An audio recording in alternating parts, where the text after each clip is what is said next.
Ghusl, taking a bath, something which we do every day. But if you think about it, it's a pretty important part of your religion. Because if you are not ritually pure, you cannot perform some important religious deeds.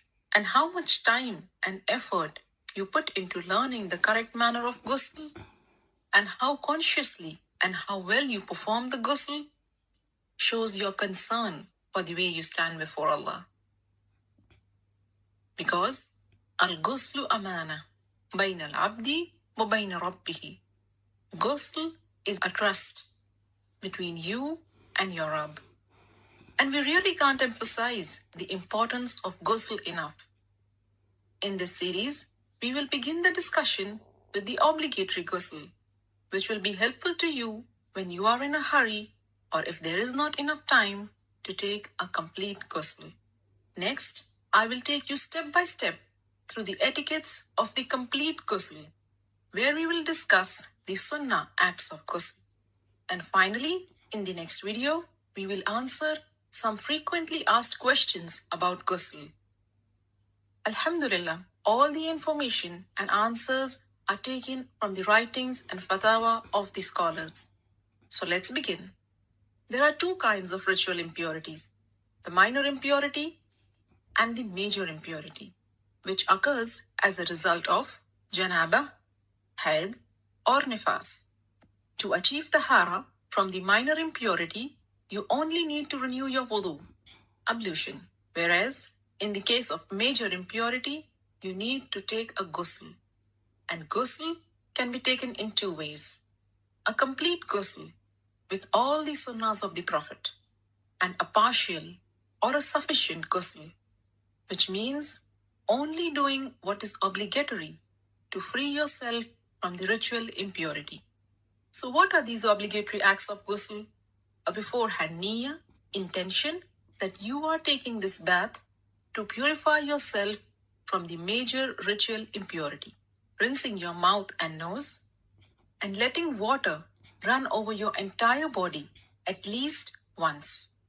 Make sure it reaches every part of it, even your scalp, under the thick hair. If you manage to do this much, then you have purified yourself from the major ritual impurity. As for the complete ghusl, and this is the mustahab one, and it is how the Prophet ﷺ took a bath. And this is how you do it. Begin with an intention to purify yourself from the major impurity. Then say Bismillah. Wash your hands 3 times. Then with your left hand, wash your private parts and anywhere else that is contaminated with traces of impurity. Then make a complete wudu, just as you would for prayers. Then pour water over your head 3 times, rubbing and making sure that it thoroughly reaches your scalp. Some scholars said 3 times means once on the right, next on the left, and then in the center. And then pour water and wash the entire body, beginning with the right side, then the left, while rubbing it with your hands so that you are sure you haven't missed any part. So these are the etiquettes of the complete ghusl.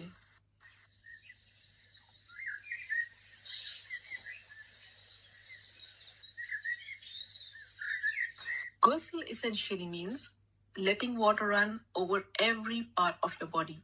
So if you're wearing a ring, you should move it. And if it is so tight that the water won't reach the skin underneath, then you have to remove it.